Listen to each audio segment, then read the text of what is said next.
Bonsoir à tous. Bienvenue à notre rencontre d'École du sabbat annexe évangélisation.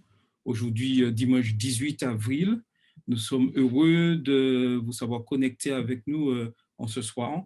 Et nous allons commencer notre programme avec le chant numéro 324 et c'est Naomi qui va nous entraîner dans ce magnifique chant, le 324. Sur toi, je me repose. Le 324. Donc, n'oublions pas, vous tenez vos micros et vous chantez en même temps avec Naomi. Bonsoir à tous. Comme disait Charles, donc nous allons chanter ensemble le 324. Donc je compte sur vous. Sur toi je me repose, oh Jésus mon sauveur. Faut-il donc autre chose pour un pauvre pécheur, conduit par ta lumière, gardé par ton amour, vers la maison du Père, marchant de jour en jour. Sur toi je me repose, oh Jésus mon sauveur. Faut-il donc autre chose pour un pauvre pécheur? Ah, ma misère est grande, mais tu m'as pardonné. Sainte et vivante offrande, pour moi tu t'es donné. Et de toute souillure, par le sang de la croix, mon âme devient pure. Tu l'as dit, je le crois. Sur toi je me repose, oh Jésus mon sauveur. Faut-il donc autre chose pour un pauvre pécheur? Moi-même mon sacrifice, immolé désormais, Seigneur à ton service, me voici pour jamais. Qu'importe ma faiblesse, puisque je t'appartiens, tu n'as point de richesse qui ne soit pour les tiens. Sur toi je me repose, oh Jésus mon sauveur.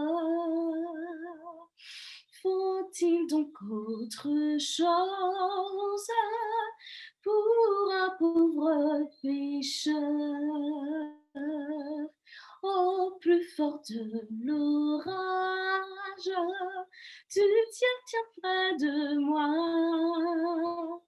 animant mon courage et soutenant ma foi. C'est dans ton cœur qui m'aime que tu sais me cacher. En 27 ans, lui-même voudrait m'en arracher.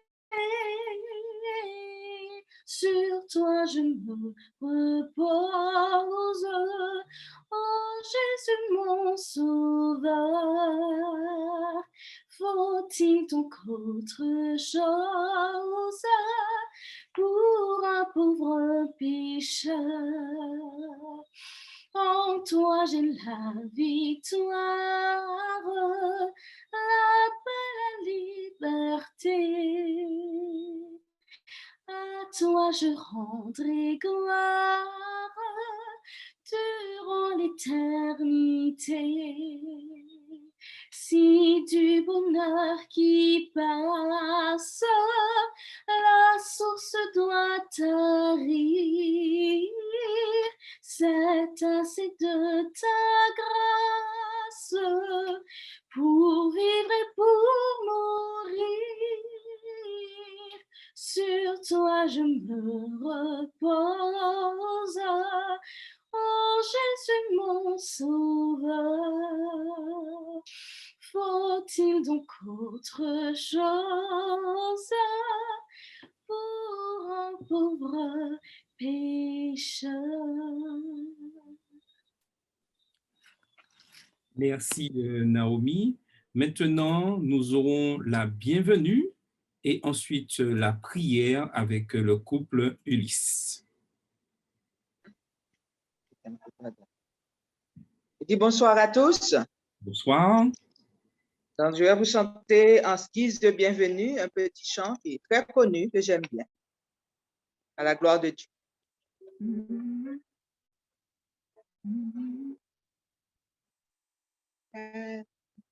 El Sauveur merveilleux, je possède, il s'est sacrifié pour moi, et sa vie innocente il cède pour mourir sur l'infâme croix.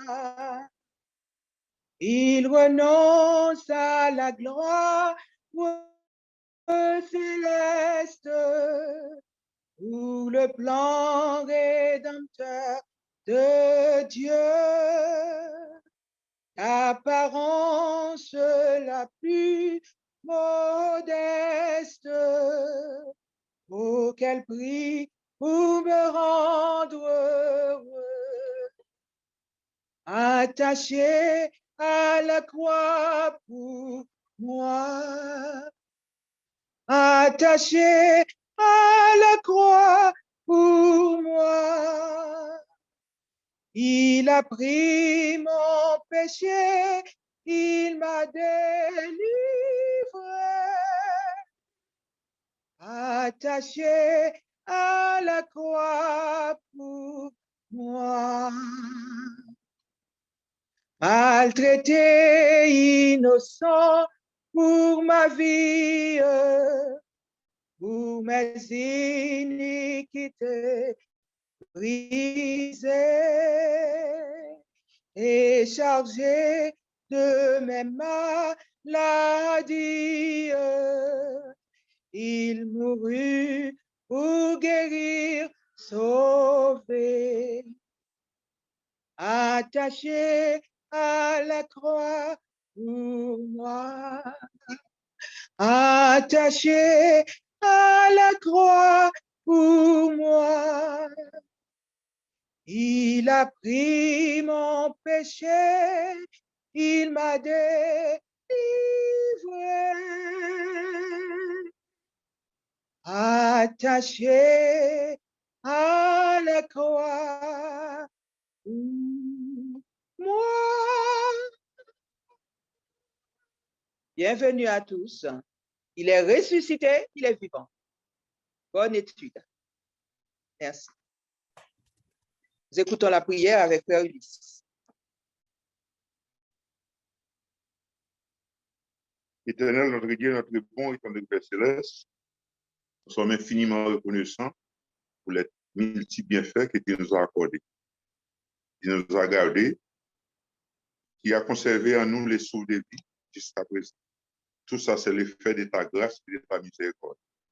Merci pour la journée passée. Merci, Seigneur, pour ton sang qui a coulé sur les voies du calvaire pour le pardon de nos péchés. Daigne-nous laver, daigne-nous purifier avec le sang de Jésus, afin que nous puissions à même de recevoir tes bénédictions les plus précieuses. Seigneur, nous allons étudier, discuter ta parole à travers la leçon de l'école du sabbat. Nous te demandons de nous diriger et nous assister par ton Saint-Esprit, afin que tous ceux qui se connaissent puissent, Seigneur, bénéficier de ta grâce et de ta miséricorde en ce moment.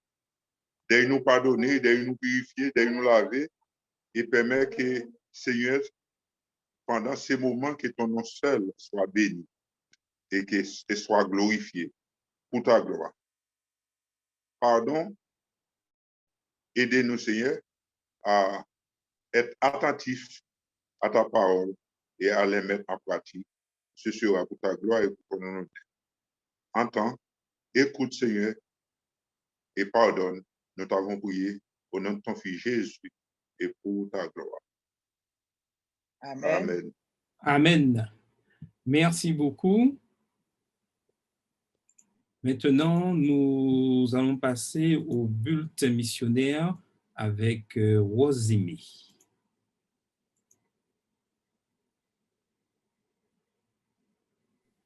Alors, bonsoir à tous. Nous allons partir ce soir. On m'entend? C'est bon? Très bien. Nous allons partir ce soir pour le bulletin à Trinidad et Tobago. Et nous allons faire la connaissance de Crystal White. Le titre est inspirant, je dirais. Dieu ne fait aucune erreur.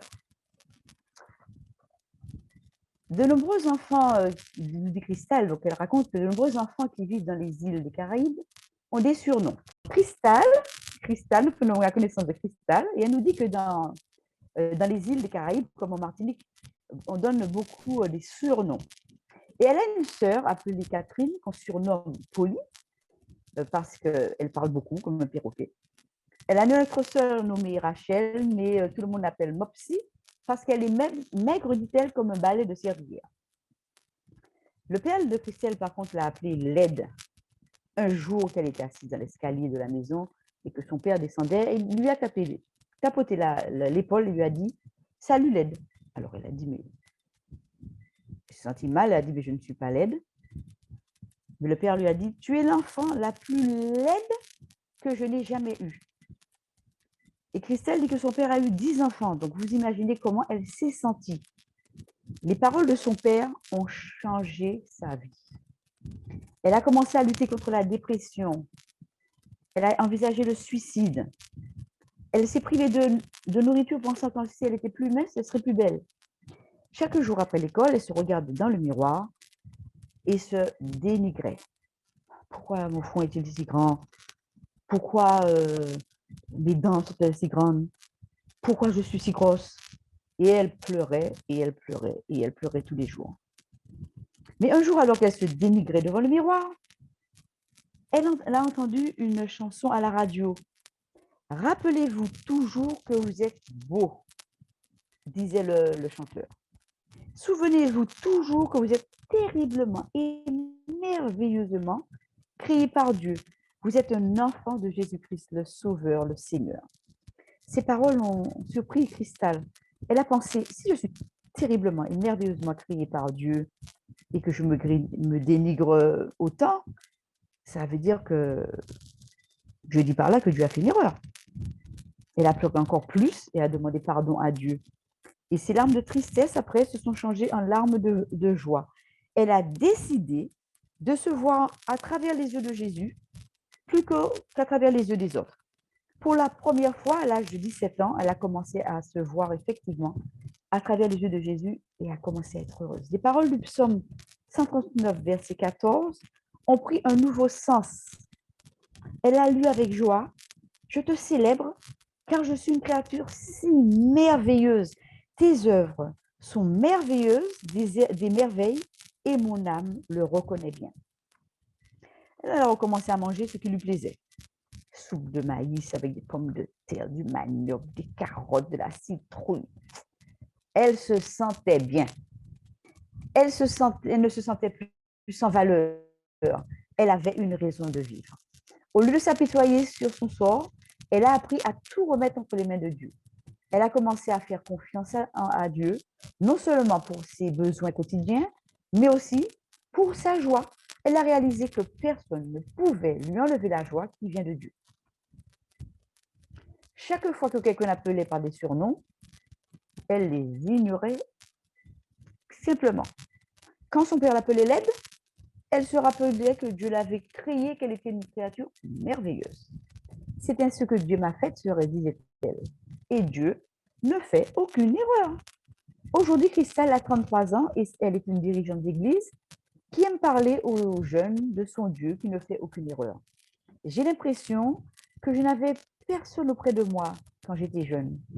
Je veux être la personne qui dit aux autres que Dieu a un but pour eux, tout comme il en a un pour moi. Merci pour votre offrande du 13e sabbat qui, il y a 3 ans, a permis de construire le premier bâtiment d'église à l'université de Trinidad et Tobago. Et l'offrande de ce 13e sabbat permettra d'aider à construire, à ouvrir un centre d'influence, Better Living, sur le campus pour former des étudiants à devenir des missionnaires pour Jésus. Ce qu'il faut un petit peu savoir de Trinidad et Tobago. En 1498, Christophe Colomb a visité les îles. Et la légende raconte qu'il a donné ce nom à Trinidad, à cause des 3 sommets de sa partie sud-est, et à Tobago selon un type local de pipe à tabac. De 1802 à 1814, la Grande-Bretagne a obtenu Trinité puis Tobago de l'Espagne et de la France. Et en 1889, Trinidad et Tobago ont été réunis en une seule colonie britannique. Le pays est devenu une république indépendante en 1976. L'esclavage a été aboli en 1834, c'est-à-dire avant la Martinique, et des travailleurs sous contrat ont ensuite été amenés d'Inde pour travailler dans l'exploitation de canne à sucre. Aujourd'hui, les hindous représentent environ un quart de la population de Trinidad et Tobago. La population de cette île est composée d'environ 40% d'hindous, 39% de noirs, 18% de métis, 0,6% de blancs et 0,4% de chinois. Voilà, vous avez fait la connaissance de Christelle, vous avez fait la connaissance de tous les besoins dont ils ont besoin à Trinidad et Tobago. Donc, dès maintenant, mettez de côté chaque jour une petite somme afin qu'au 13e sabbat, nous puissions les aider à accomplir leur vœu qui est d'avoir un centre d'influence, Better Living sur le campus, pour former des étudiants à devenir des missionnaires pour Jésus. Merci pour eux. Merci, Rosémie, pour ce magnifique récit. Donc, comme vous le savez, Trinidad et Tobago font partie de la division interaméricaine, dont la Martinique fait partie. Donc, des offrandes pour tout ce trimestre au niveau de la division et pour toutes les universités qui composent cette division. Maintenant, nous allons passer à un moment plus important, le plus important de discussion de la leçon de cette semaine, la leçon numéro 4, où le titre du questionnaire, c'est « Promesses ». Et cette semaine, nous voyons une alliance perpétuelle.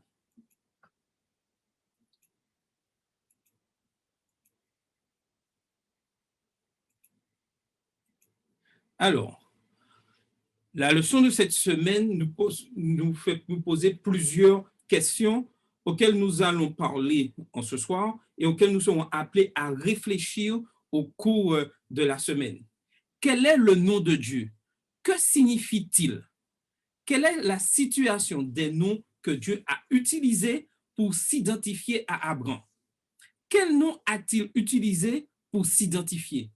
Pourquoi Dieu a-t-il changé le nom d'Abraham en Abraham? Pourquoi les noms sont-ils importants? Quelles conditions ou obligations étaient attachées à l'alliance?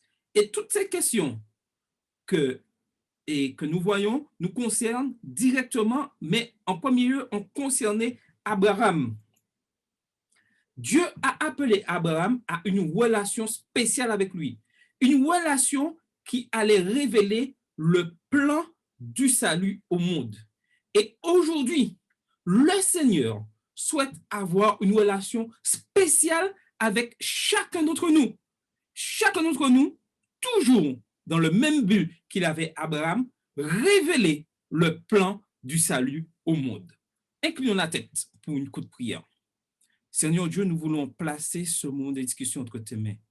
tu nous permets de découvrir la puissance de ton nom en ce soir. Permets que ton Saint-Esprit puisse nous aider à mieux comprendre ce plan que tu as pour chacun de nous individuellement et ce plan que tu as pour l'humanité. Bénis chacun d'entre nous, bénis tous ceux qui écoutent et qui écouteront. T'avons prié ton Fils pour ta gloire. Amen. Tout comme avec Noé, Dieu appela Abraham dans une relation d'alliance spéciale qui avait plusieurs paramètres en commun avec l'alliance de Dieu avec Noé. Cependant, par l'alliance avec Abraham, Dieu établissait les bases de l'alliance du salut avec toute l'humanité, du moins toute l'humanité qui sera sauvée.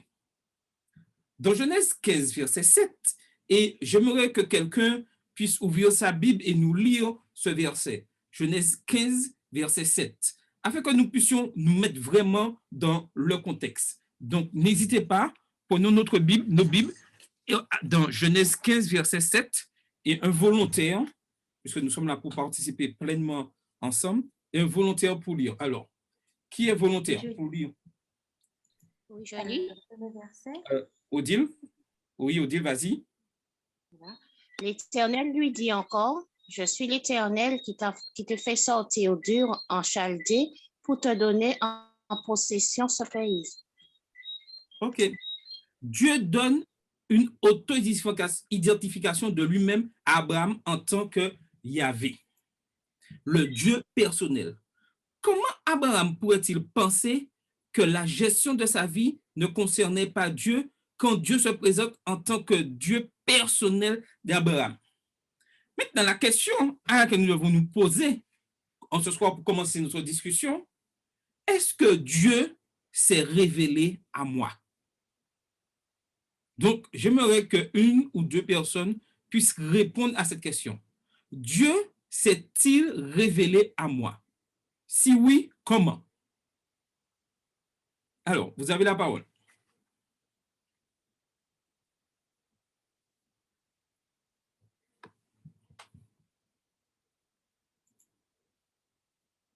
Donc, nous pouvons déjà dire que Dieu se révèle à chacun de nous lorsque nous avons accepté par le baptême que nous puissions être sauvés par le sang de Jésus-Christ. C'est déjà une première révélation. Alors, est-ce que quelqu'un d'autre a quelque chose à ajouter sur ce point-là? L'aspect personnel, comment Dieu s'est-il révélé à moi? Oui, un volontaire? Hello. Oui, ah oui, frère Ulysse. Frère Ulysse, vas-y. Puis après, Harry. Attends. Allez-y. Vas-y. Oui, Dieu révèle toujours avec nous puisque nous sommes les grands bénéficiaires de la promesse qui a été faite à Abraham, parce que c'est une promesse perpétuelle. Ça arrive jusqu'à nous. Tout à fait. OK, il y a Harry qui voulait intervenir. Oui, donc ce que je voulais dire, c'est que Dieu se révèle à nous de diverses manières. D'ailleurs, nous avons vu qu'il nous interpelle, qu'il nous parle à travers sa parole, la Sainte Bible, dans laquelle on trouve toutes sortes de conseils sur la manière de vivre, et par-dessus tout, dans sa parole, il nous est révélé Jésus-Christ, et justement l'alliance qu'il désire faire avec nous. Et justement, par son sang, Jésus-Christ nous donne un nouveau nom, et nous ne sommes plus des ennemis de Dieu, mais nous devenons enfants de Dieu. Donc là encore, on retrouve la notion de nom que je pense que nous verrons un peu plus tard. Mais Dieu, en tout cas, il faut comprendre que Dieu s'adresse à nous, et nous aussi, nous pouvons nous adresser à lui par nos prières, par nos supplications. Nous pouvons entretenir une communication proche avec Dieu. Tout à fait. Et nous voyons que aujourd'hui, Dieu souhaite, de la même manière qu'il s'est adressé à Abraham, il souhaite s'adresser à nous personnellement. Et il est important que nous puissions nous mettre dans les conditions pour recevoir cet appel de Dieu. Et nous le découvrons tout au long de cette leçon. Et je rebondis sur ce que Frère Ulysse disait, Lionel disait, Dieu au départ, fait cette alliance avec Abraham, et comme le titre de la leçon le dit clairement, il fait une alliance perpétuelle. Perpétuelle, ça veut dire éternellement, continuellement. À aucun moment, Dieu ne souhaite rompre cette alliance. La balle est dans notre camp. Quand il y a rupture de cette alliance, ce n'est pas la faute de Dieu, c'est de notre faute. Et c'est à nous, à chaque fois que Dieu vient vers nous et nous dit, je veux établir cette alliance avec toi, mon enfant, je veux que nous ayons une relation forte l'un avec l'autre pour pouvoir réussir, puisque comme je le disais tout à l'heure, dans le but unique que le monde soit sauvé, d'apporter ce plan du salut au monde. Maintenant, voyons la première partie de la chose. Yahvé, ce nom est l'alliance abrahamique. L'alliance exigeait de la soumission d'Abraham à la gouvernance divine au sujet de ses affaires les plus personnelles. Et aujourd'hui, pour chacun de nous, c'est là l'objectif le plus important. La gouvernance divine au sujet de toutes nos affaires les plus personnelles. Comment Abraham pourrait-il recevoir les avantages de cette alliance s'il maintenait une attitude égoïste? Et c'est pour ça que lorsque nous voyons et dans le Nouveau Testament, Pierre insiste énormément et Paul aussi, de se débarrasser de ce moi. Parce que tant que nous restons dans cette attitude d'égoïsme, cette puissance, cette alliance que Dieu veut établir avec nous ne peut se faire. Il ne pouvait pas, et nous non plus, Pendant que nous étudions l'histoire d'Abraham, il y a une tendance à perdre de vue le fait que l'alliance abrahamique était au sujet d'une foi fervente. Car quand Dieu dit à Abraham, quitte tout ce qu'il y a et je vais t'emmener dans un autre pays que tu ne connais pas, Abraham aurait pu se poser la question, où Dieu m'emmène? Où je vais aller? Je vais abandonner quoi là? Je vais laisser quoi? Mais non, Seigneur, c'est un peu trop pour moi. Explique-moi ton plan. Détaille-moi les choses au fur et à mesure et puis je vais réfléchir aussi. Non. La foi, Dieu nous dit d'y aller et nous faisons confiance pleinement à Dieu. Mais le plus souvent, nous voulons tant de détails pour savoir vraiment est-ce que je dois y aller. Mais lorsque Dieu nous appelle, il est important que nous fassions cet acte de foi. Tout comme Abraham, notre alliance avec Dieu est basée sur la foi et la grâce. Notre alliance avec Dieu est basée sur la foi et la grâce. Et ça, c'est très important. Alors, j'aimerais avoir votre avis sur cette partie-là. Pourquoi notre foi doit être basée sur la foi et la grâce? Donc, vous avez la parole. Donc, qui voudrait prendre la parole? Oui, Georges. Oui, bonsoir à tous. Hein. Bonsoir, Georges, oui.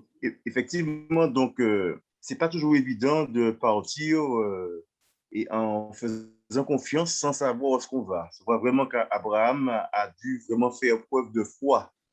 Mais est-ce que la foi était suffisante? Parce que c'est vrai que quand Dieu appelle Abraham, Dieu voit en Abraham un homme sur qui il peut compter et qui peut accomplir ses plans. Mais moi, je me dis que ce n'est pas suffisant. Il faut que le facteur grâce soit là parce que Abraham aurait pu être cet homme, oui. C'est vrai que Dieu voit en lui un homme sur lequel il peut compter, un homme qui pourrait aller jusqu'au bout. Mais s'il n'y avait pas la grâce de Dieu qui devait supporter Abraham, Abraham peut être élevé parce que Abraham ne demeurait quand même un homme pécheur, faillible, avec les erreurs qu'il a pu commettre. Si la grâce de Dieu n'était pas là au cœur de cette foi, jamais la chose aurait été une réalité, quoi. C'est ma conception de ce que je comprends. Tu as tout à fait raison. Quelqu'un d'autre voudrait-il ajouter quelque chose? Oui. Alors, concernant la foi d'Abraham, il y a une notion qui est d'abord importante, c'est que quand Dieu se révèle à Abraham, il lui dit qui il est, Yahvé. Et Yahvé, effectivement, tu l'as dit, c'est le Dieu non seulement tout-puissant, mais aussi c'est le Dieu personnel. Donc, Abraham avait déjà appris à connaître ce Dieu-là bien avant. Et quand Dieu l'appelle, il n'est pas dans une inconnue absolue, parce qu'il connaît déjà Dieu, il a déjà de lui faire confiance, de lui obéir. Abraham seulement passe à une étape supérieure avec Dieu, une relation plus profonde, différente. Il y a un progrès dans la relation d'Abraham avec Dieu. Et la grâce, et effectivement, c'est Dieu va faire pour Abraham ce qu'Abraham ne peut pas faire. Ça veut dire que Abraham, lui, répond par la foi parce qu'il connaît ce Dieu-là. Il va partir, donc il obéit. Mais Dieu fera avec lui le reste du chemin quand il fera la promesse pour lui dire qu'il sera une grande nation. Abraham est déjà un homme qui a son âge et une épouse qui est stérile. Et c'est là qu'intervient la grâce. Dieu va faire pour Abraham ce que lui ne peut pas faire. C'est ça la grâce. Ok, d'accord, nous sommes d'accord. Donc, continuons. Maintenant, voyons cet aspect où El Shaddai. Ce terme apparaît pour la première fois dans le texte hébreu de Genèse 17, les versets 1 et 2. Et je demande à une personne de pouvoir lire ce texte-là. Genèse 17, les versets 1 et 2, où on voit ce terme apparaître pour la première fois. Oui, oui, vas-y. Lorsqu'Abram fut âgé de 99 ans, l'Éternel apparut à Abram et lui dit : « Je suis le Dieu Tout-Puissant. Marche devant ma face et sois intègre. J'établirai mon alliance entre moi et toi, et je te multiplierai à l'infini. » Ok. Le mot utilisé pour Dieu ici, El Shaddai, et comme le texte le dit bien, Dieu Tout-Puissant. Décomposons un peu ce mot. Le mot El est lié à Elohim. Au commencement, Elohim créa les cieux et la terre. Genèse 1, verset 1. Cela signifie l'omnipotence, la puissance, la transcendance. Nous voyons cette puissance de Dieu. Elohim est utilisé pour identifier Dieu tout au long du récit de la création de la Genèse. Le mot El venant de lui est traduit par Dieu environ 200 fois. Il connotait aussi le puissant Dieu. Shaddai, il signifie saint, donnant l'idée de celui qui pourvoit, de celui qui nourrit et de celui qui satisfait. Lié au mot El, il dépeint la notion du tout-puissant et majestueux qui peut subvenir aux besoins de sa création. D'Abraham à Abraham. Oui, d'Abraham à Abraham. Maintenant que nous avons vu El Shaddai, la présence, ce que Dieu est, ce qu'il signifie, maintenant, Dieu accomplit ce changement. Ce changement qu'il veut accomplir, qu'il accomplit avec Abraham, et change son nom à Abraham, il le souhaite et il l'accomplit et il l'accomplira avec tous ceux qui décident de le suivre. Maintenant, lisons, quelqu'un pour lire, Genèse 17, les versets 3 à 5. Genèse 17, les versets 3 à 5. Un volontaire pour lire. Où nous voyons l'importance du changement. Oui, qui veut lire? Odile? Oui, vas-y, Odile. Alors, Abraham tomba sur sa face et Dieu lui parla en disant : « Voici mon alliance que je fais avec toi. Tu deviendras père d'une multitude de nations. On ne t'appellera plus Abraham, mais ton nom sera Abraham, car je te rends père d'une multitude de nations. » Donc, le changement de nom indique un changement dans la relation. Aujourd'hui, nous connaissons tous l'importance du nom. Aujourd'hui, le Seigneur souhaite changer notre nom, c'est-à-dire le nom que nous avons quand nous étions pécheurs, et maintenant il veut donner un nom de ceux qui suivent le nom de ceux qui suivent Dieu. Avons-nous reçu ce changement de nom? Un changement de nom, lorsqu'on porte un nom, ça identifie, on sait que cette personne appartient à telle famille. Ça permet de savoir qui est cette personne. Lorsque Dieu me change mon nom et il me donne un nom qui est associé à sa puissance, mon caractère, tout doit être en relation avec Dieu. Et nous lisons ceci. Ainsi, une relation supérieure s'établit. Abraham était le premier de plusieurs hommes dont Dieu changea le nom. Les noms étaient d'une importance beaucoup plus grande pour les gens de l'Antiquité qu'ils ne le sont pour nous. Tous les noms sémitiques ont des significations et se composent généralement d'une expression ou d'une phrase qui exprime un souhait ou peut-être une gratitude de la part des parents. Compte tenu de l'importance que les gens eux-mêmes attachent aux noms, Dieu changeait les noms de certains pour les harmoniser avec leur expérience passée ou future. Abraham, qui signifie Père exalté, n'apparaît pas sous cette forme ailleurs dans la Bible, mais on le trouve sous la forme d'Abiram, ce qui signifie mon Père est exalté. Vous pouvez voir ça dans Nombre 16, verset 1, 1 roi 16, verset 37.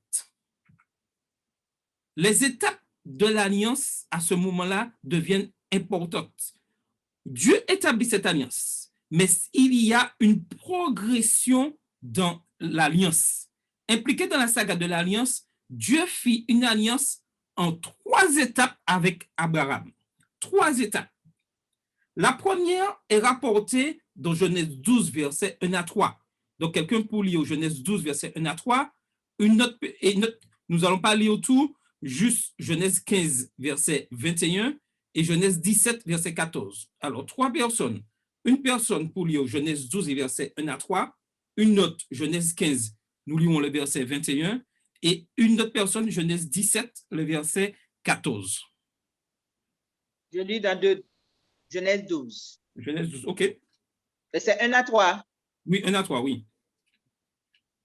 L'Éternel dit à Abraham, va-t'en de ton pays, de ta patrie et de ta maison et de la maison de ton père, dans le pays que je te montrerai.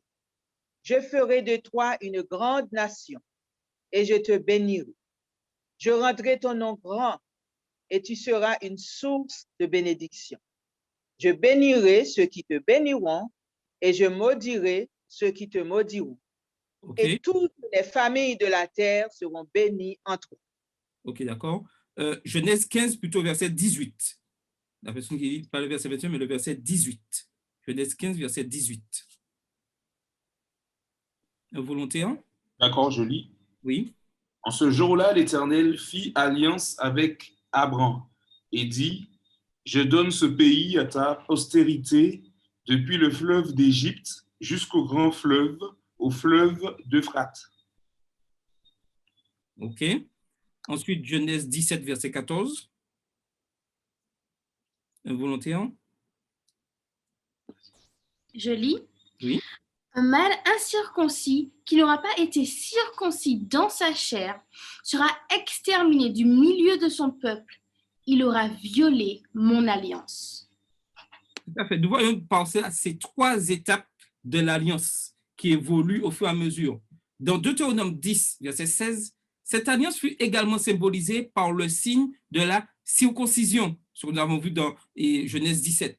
Vous circoncirez donc votre cœur et vous ne roidirez plus le cou. Le terme circoncire est traduit de mol dans la terminologie hébraïque, ce qui signifie couper le prépuce d'un mâle hébreu après la naissance le 8e jour. Et tout ceci, vous pouvez le découvrir dans Genèse 17 et versets 1 à 14. Ainsi, la signification spirituelle du nombre 8 représente la régénération spirituelle dans de nouveaux commencements. Avec l'idée que le prépuce de la mondanité d'Israël devait être coupé, ce signe spirituel fut conçu pour représenter l'allégeance loyale d'Israël à Yahvé. Et nous pouvons faire le paradoxe avec nous aujourd'hui, où il nous est demandé de nous couper de la mondanité, des choses de ce monde, afin de pouvoir avoir une relation spirituelle, une relation digne avec Yahvé. Si nous voulons être constamment en relation avec Dieu, si nous voulons avoir une alliance perpétuelle avec Dieu, il est important que nous puissions nous couper de la mondanité, des choses de ce monde. Nous ne pouvons faire les mêmes choses du monde et être en relation avec Dieu. Ce n'est pas possible. Il y a un choix à faire. Et ce choix, Dieu ne le partage pas. il est un Dieu jaloux et qui veut avoir cette exclusivité de notre amour. Dieu ne partage pas cet amour. Donc, notre relation avec Dieu ne peut pas être partagée. Nous avons un choix clair à faire. Et aujourd'hui, dans cette période fin du monde, il est important que chacun fasse ce choix afin que les autres d'autres personnes qui sont dans le monde puissent être attirées à Dieu. C'est là notre mission. Alors, quelqu'un d'autre voudrait-il ajouter quelque chose dans ce domaine-là, la relation, ce que Dieu nous demande de nous couper de cette modernité? Oui, Carole? Oui, je voulais, bonsoir tout le monde, pour ceux que je n'ai pas encore vu. Alors, en fait, je voulais juste mentionner le fait que ce que tu disais est très important. On voit que effectivement, chaque fois que des hommes ont eu affaire directement avec Dieu, on voit que Dieu, il y a eu un changement de nom. Ça s'est passé pour Jacob. On a vu ça pour Abraham. On le voit pour Jacob. On le voit pour Saul aussi. Le nom a changé. Donc, ça nous montre bien que chaque fois qu'il y a une rencontre particulière avec Dieu, il y a un changement qui doit s'opérer. Et il est important pour chacun de nous de comprendre que si effectivement nous faisons alliance avec Dieu, un changement est inévitable. On ne peut pas rester comme on était à la rencontre de Dieu. Il nous demande de vraiment être différent, de faire demi-tour de ce qu'on était. Et donc, en tant que chrétiens, nous devons effectivement appliquer cela et penser que si on rencontre Dieu, il n'y a pas de raison et ce n'est pas possible de rester pareil. Donc, il est important, si nous avons décidé de faire alliance avec Dieu, de changer. Ça, le changement, il est obligatoire. Et même à travers le nom, on voit que ça a une signification particulière. Donc, pour nous aussi, c'est une leçon. OK. Donc, continuons. Désormais, l'ancien Israël reçut une invitation divine à participer à une relation régénérée avec Yahvé, avec Dieu. Maintenant, voyons les obligations de l'alliance. Car je l'ai choisi afin qu'il ordonne à ses fils et à sa maison après lui de garder la voie de Jéhovah en pratiquant la droiture et la justice, et qu'ainsi Jéhovah accomplisse en faveur d'Abraham les promesses qu'il lui a faites. Et ceci est encore d'actualité pour chacun d'entre nous. Le Seigneur souhaite que nos enfants, nos maisons gardent la voie de Dieu. Et ça, c'est très important. La beauté de ce passage est due au fait qu'il est immergé par les prouesses divines d'El Shaddai d'accomplir ce que l'incrédulité croit impossible. C'est la perspicacité divine qui a amené Abraham à guider Isaac avec sa canne d'éducation et de discipline. Ainsi, après que le nom d'Abraham fut rendu grand, son abnégation évoluait de plus en plus. Comment? Pourquoi? Deux questions importantes pour comprendre l'importance de cette alliance, des obligations de cette alliance. Parce que l'intérêt personnel était banni par la soumission à la volonté divine, de sorte qu'il était prêt à traiter son seul fils engendré comme une offrande d'agneau sacrificiel. La première offrande d'Abraham confirma ainsi le fait qu'il n'y a rien de trop précieux pour être donné à Dieu. La question aujourd'hui, est-ce que je suis prêt à tout sacrifier pour Dieu? Et ceci, c'est une question au cours de la semaine que nous devons réfléchir. Est-ce que je suis prêt à tout sacrifier pour la gloire de Dieu? Pour Abraham, c'était la principale raison pour laquelle il nomma le lieu de cet événement Jéhovah Jireh. C'était un rappel constant de la merveilleuse grâce de Jéhovah qui avait accompli cette délivrance. Que la glorieuse délivrance et la grâce de Jéhovah est grande. Combien était-elle inattendue et spectaculaire?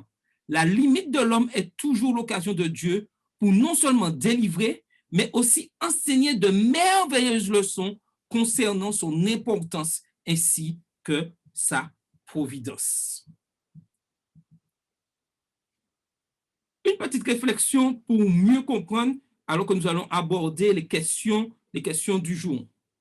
La différence entre un médecin extraordinaire et un bon médecin elle a la capacité de se souvenir des noms et des visages, en plus des problèmes médicaux. Au lieu de seulement penser à la goutte, le médecin extraordinaire pense à la femme soucieuse de guérir afin de pouvoir prendre soin de son nouveau-né. Plutôt que de seulement penser à la fracture, l'extraordinaire médecin pense à l'homme inquiet de perdre son emploi. Les noms et les personnes, c'est tout ce dont Jésus se soucie. Et aujourd'hui, nous connaissons tous au niveau de la médecine, lorsque nous allons voir le médecin et que le médecin, sans regarder ses notes, peut nous dire oui, vous avez telle chose et la dernière fois vous étiez comme ça, je vous vois mieux. Nous avons confiance au médecin parce que nous disons que ce médecin ne nous oublie pas. Dès qu'il nous voit, il sait le nom. On n'a pas besoin de lui dire, il dit, ah oui, c'est telle personne, c'est vous, je vous connais, on s'était vu telle chose. Ça, c'est magnifique. C'est ça qu'il faut faire. Aujourd'hui, nous avons la chance d'avoir que Dieu se soucie de chacun de nous individuellement. Et il nous demande d'avoir cette même attitude vis-à-vis de ceux qui nous entourent, nos voisins, avoir cette attitude de bienveillance, cette attitude de pouvoir mettre un nom sous les visages, d'apporter un nom aux problèmes qu'ils ont. C'est ce qui fait la différence. Et c'est ce que Dieu nous demande, de nous soucier de nos prochains. Maintenant, nous passons à un stade où nous devons réfléchir à certains points de la leçon de cette semaine.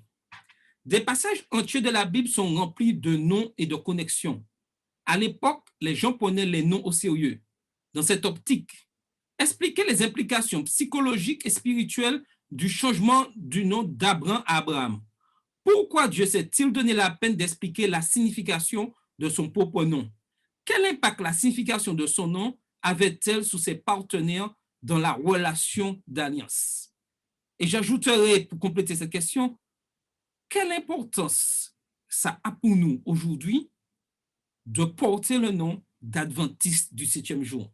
Est-ce que c'est une identité comme ça ou c'est quelque chose de particulier? Vous avez la parole maintenant. Alors,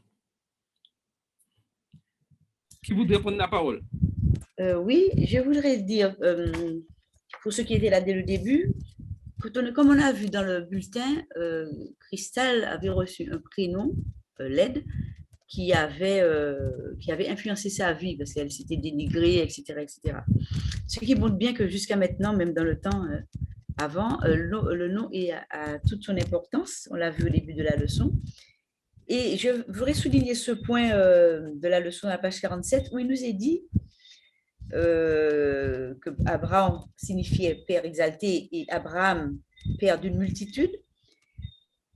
Et que Dieu a donné ce changement, peut-être c'était la façon dont Dieu a voulu aider Abraham à avoir confiance dans la promesse de l'alliance faite à un homme de 99 ans, marié à une vieille femme stérile. En bref, Dieu a changé le nom d'Abraham pour l'encourager à avoir une foi toujours plus grande dans les promesses qu'il lui faisait.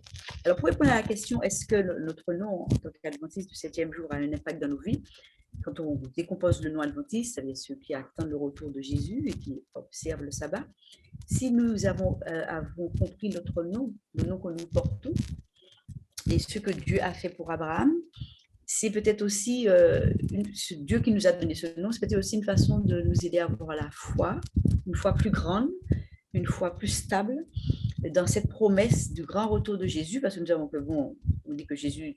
depuis le temps qu'on parle autour de Jésus, on a l'impression que ça tarde, mais bon, les événements de maintenant nous montrent qu'il est à la porte.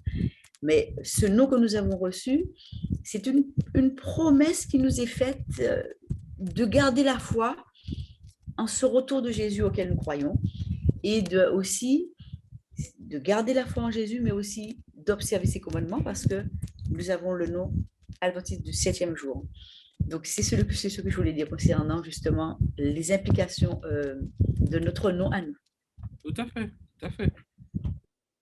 Et pour continuer, au temps biblique, le changement de nom impliquait souvent un changement de statut.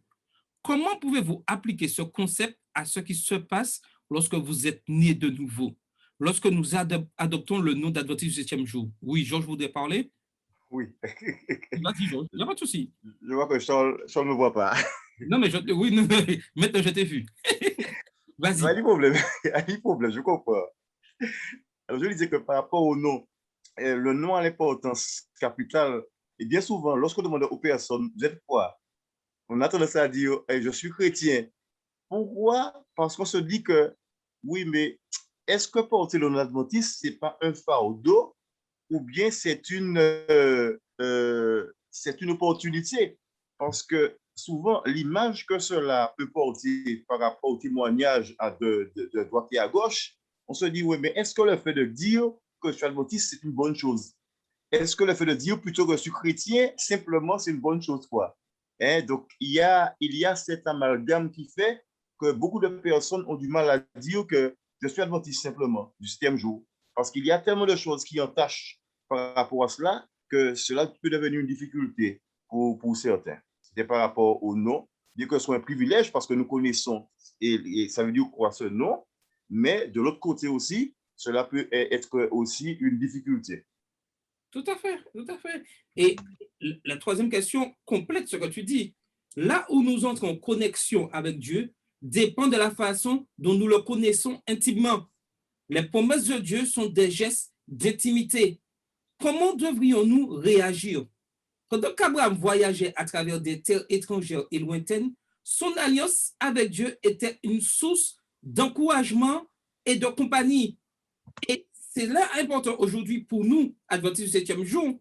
Est-ce que partout où je vais, bon là maintenant c'est difficile de voyager, mais lorsque du temps où nous voyagions, est-ce que partout où j'allais, je gardais mon identité d'adventiste du 7e jour?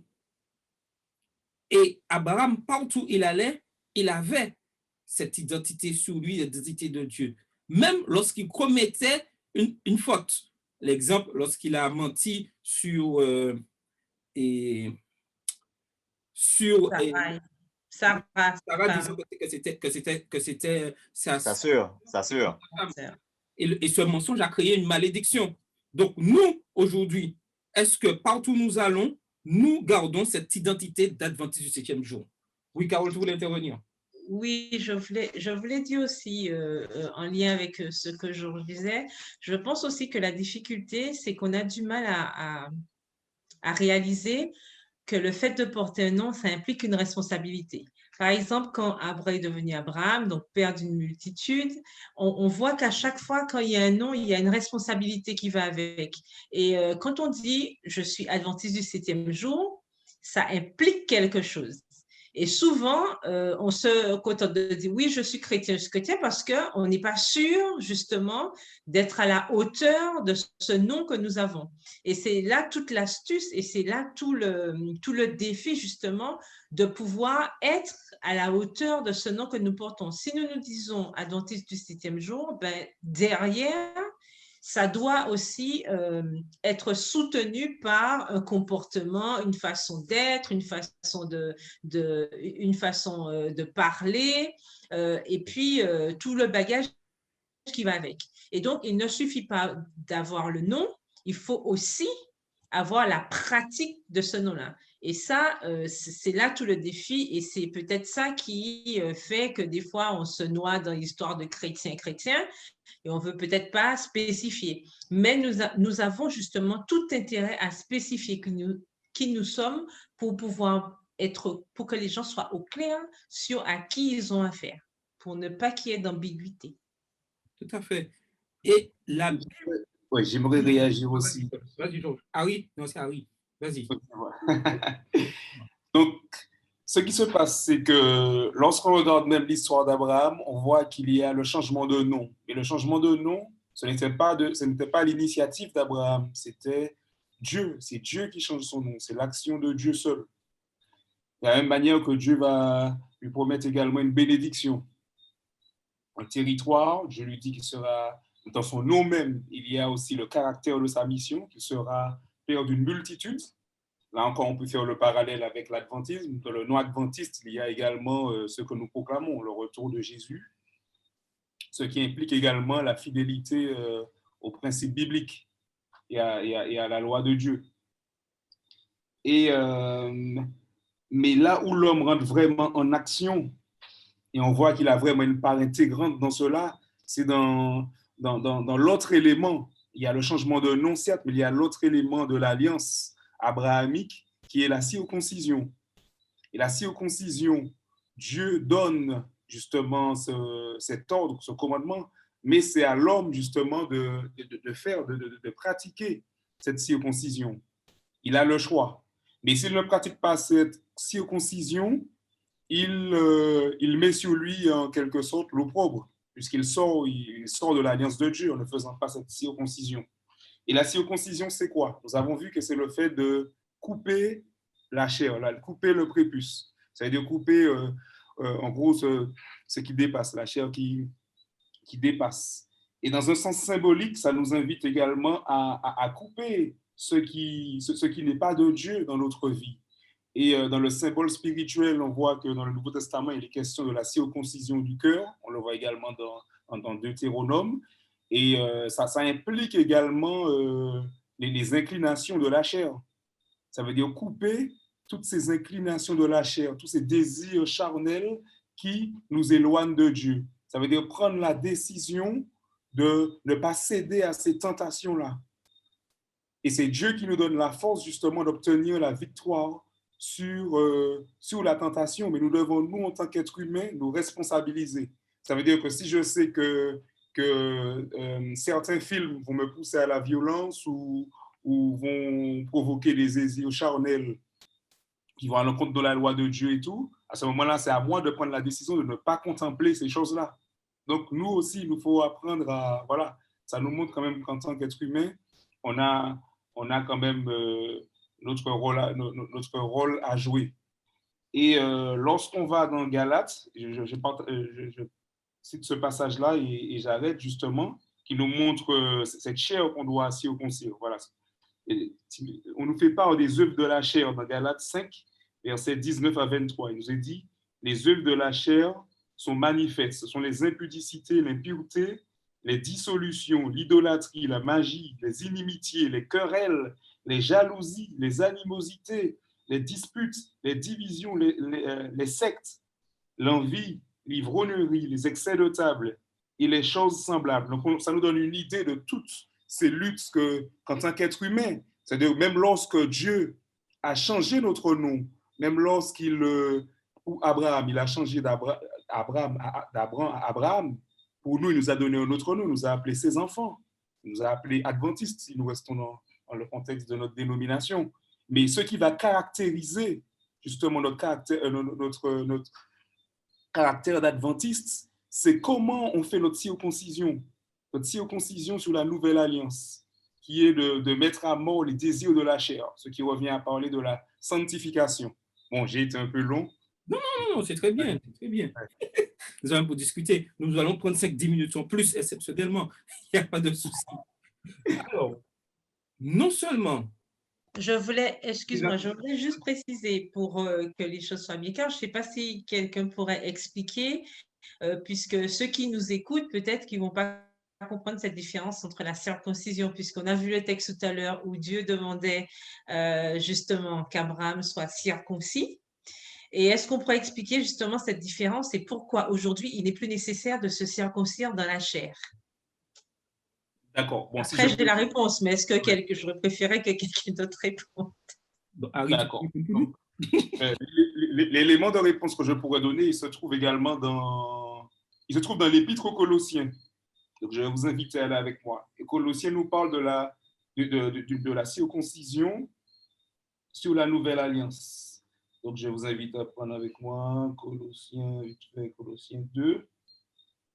Bon, en attendant de trouver le passage, dans Colossiens, on nous montre que la circoncision dans la nouvelle alliance, c'est le baptême. C'est le baptême. Il faut que je retrouve le passage. Voilà. Donc, on voit que l'apôtre Paul fait le lien qu'il y a. Il dit, par exemple, ayant été, à partir du verset 12, par exemple, il parle du dépouillement du corps de la chair. Donc, il fait le parallèle entre la circoncision et le baptême. Ayant été enseveli, je lis à partir du verset 11, excusez-moi.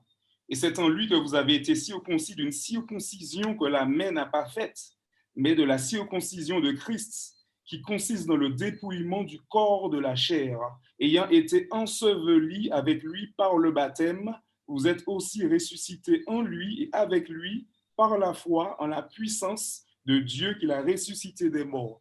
Et en gros, on voit le lien que l'apôtre Paul fait entre la circoncision qui se pratiquait dans l'Ancien Testament et l'autre dimension, la nouvelle dimension que la circoncision a en la mort et la résurrection du Christ.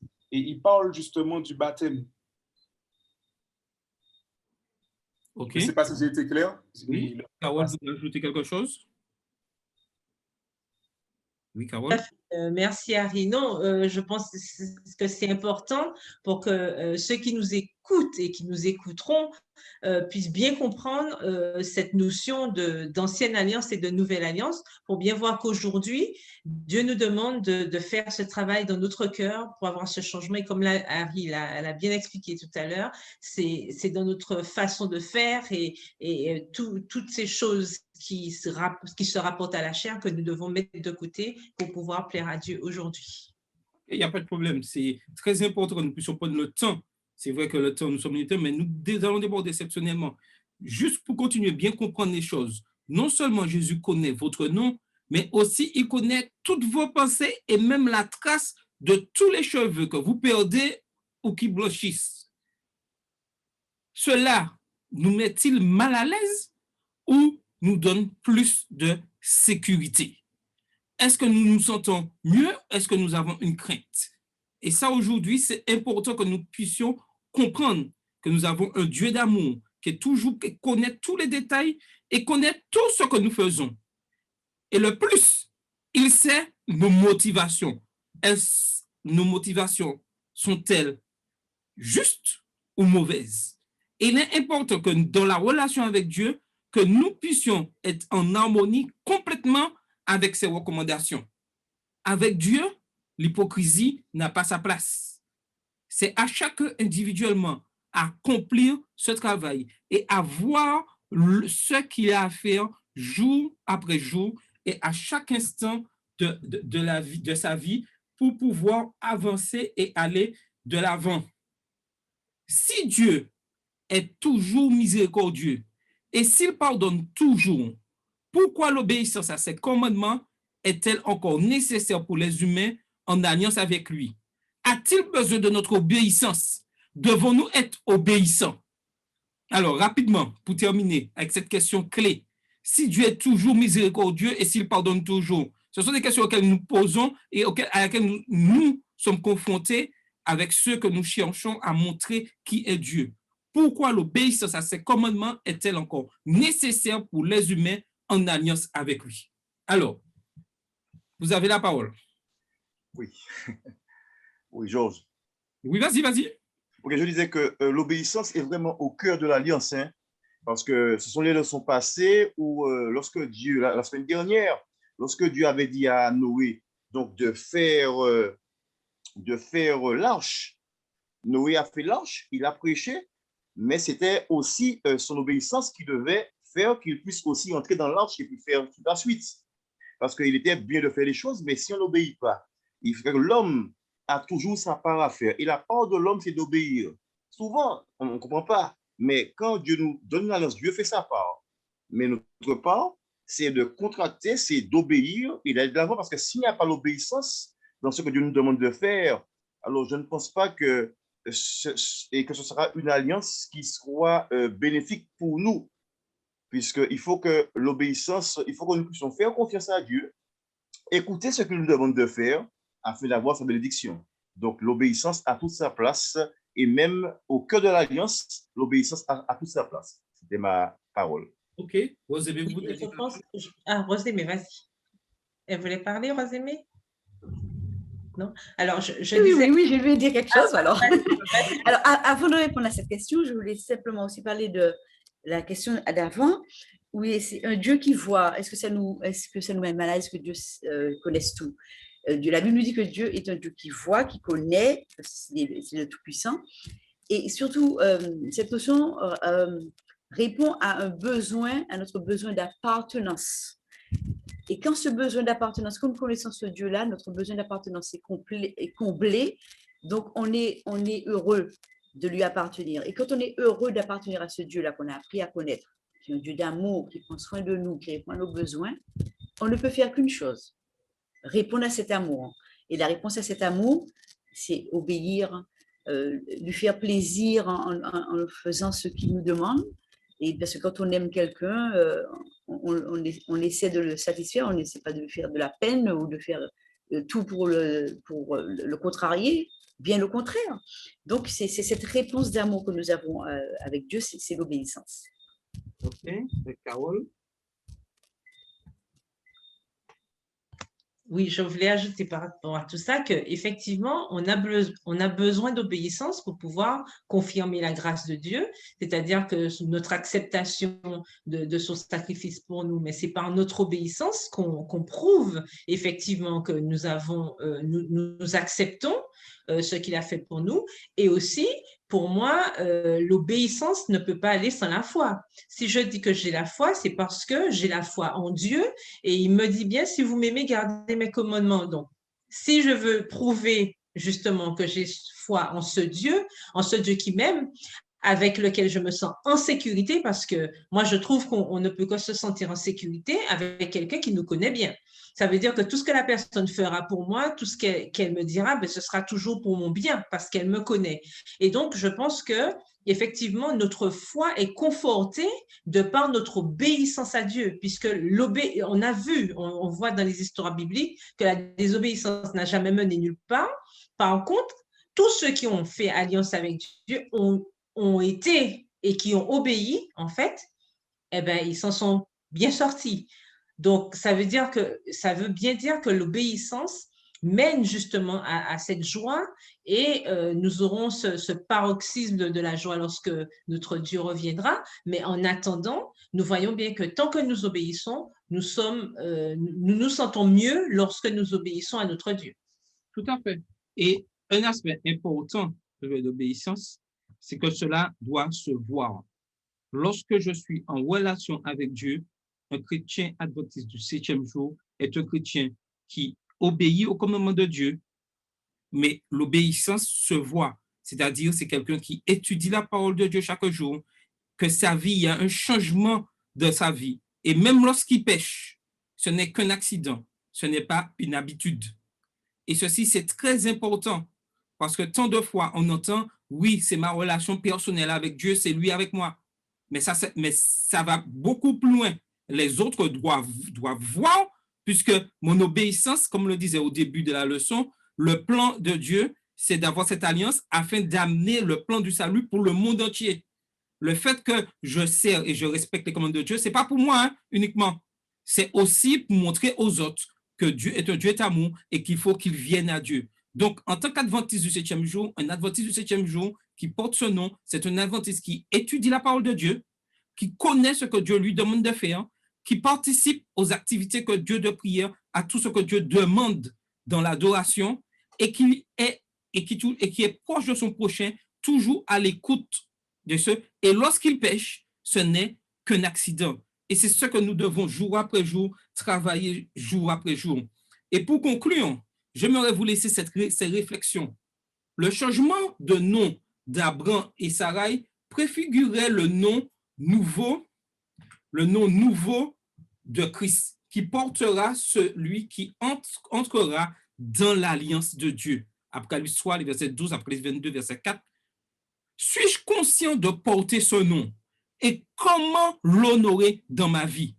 En entrant dans l'alliance avec Dieu, me suis-je saisi des promesses divines, fidélité de l'amour de Dieu, fécondité spirituelle, royaume éternel égale pays promis?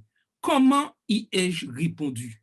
Comment rendre visible l'abandon de tout mon être à sa direction? Voir Romains 6, verset 6 et les versets 11 à 13. Rapidement, quelqu'un pour lire, parce que je pense que ce passage est très important, pour lire ces 4 versets. Romains 6, verset 6 et les versets 11 à 13. Quelqu'un pour lire ce texte-là. Merci beaucoup. Romains 6, verset 6 et les versets 11 à 13. Un volontaire. Y a-t-il un volontaire? Je lis. OK, merci. Verset 6. Et puis les versets 11 à 13. D'accord. Sachant que notre vieil homme a été crucifié avec lui, afin que le corps du péché fût détruit, pour que nous ne soyons plus esclaves du péché. Verset 11. Ainsi vous-même, regardez-vous comme morts au péché et comme vivants pour Dieu en Jésus-Christ. Que le péché ne règne point dans votre corps mortel et n'obéissez pas à ses convoitises. Ne livrez pas vos membres au péché comme des instruments d'iniquité, mais donnez-vous vous-même à Dieu comme étant vivants de mort que vous étiez, et offrez à Dieu vos membres comme des instruments de justice. Tout à fait. Comment est-ce que je remplis mes engagements d'intégrité, d'obéissance par amour, qui constituent ma part dans cette alliance? Isaac n'a pu naître qu'après l'abandon total à Dieu d'Abraham et Sarah. Ai-je laissé naître et grandir le fils en moi? Sinon, comment puis-je le permettre? Si oui, comment cela se voit-il dans mes relations avec les autres, dans l'Église ou à l'extérieur? Comment ma vie et mes paroles peuvent-elles témoigner de la toute-puissance d'amour de Dieu que j'adore et que je sers? Que ces 5 questions de réflexion puissent, durant toute la semaine, nous puissions réfléchir pour mieux comprendre ce que Dieu souhaite dans cette alliance perpétuelle. Je demandais à Georges, s'il est toujours là, pour nous faire cette dernière prière de consécration, afin que nous laissions vraiment Dieu agir en nous et que nous puissions tenir fermement sa main dans ces temps difficiles que nous vivons actuellement et que cette alliance soit une alliance perpétuelle dans nos vies. Georges, tu peux prier pour nous? Oui, avec plaisir. Merci. Je peux commencer? Vas-y. D'accord. Mon Père Céleste, nous voulons encore te remercier pour ton amour envers nous, Seigneur. Nous voyons comment, Seigneur, tu ne cesses de nous aimer chaque jour et de vouloir toujours nous faire grâce et miséricorde. Seigneur, nous comprenons que ce n'est pas facile. Nous avons des combats de tous les jours, nous avons des luttes que nous menons, mais tu es patient, miséricordieux et tu veux encore nous accompagner. Tu veux encore nous faire grâce et miséricorde, nous aider à pouvoir gravir cette marche de la sanctification. Aide-nous, Seigneur, à rester attachés à toi, à te faire confiance, à être obéissants et à nous laisser, Seigneur, transformer par ton esprit. Nous t'en prions au nom de Jésus. Amen. Amen. Merci à tous. Je vous donne rendez-vous la semaine prochaine, dimanche 25, à la même heure, où nous allons découvrir les enfants de la promesse. Bonne étude et que le Seigneur vous bénisse. Bonne semaine à tous. Amen.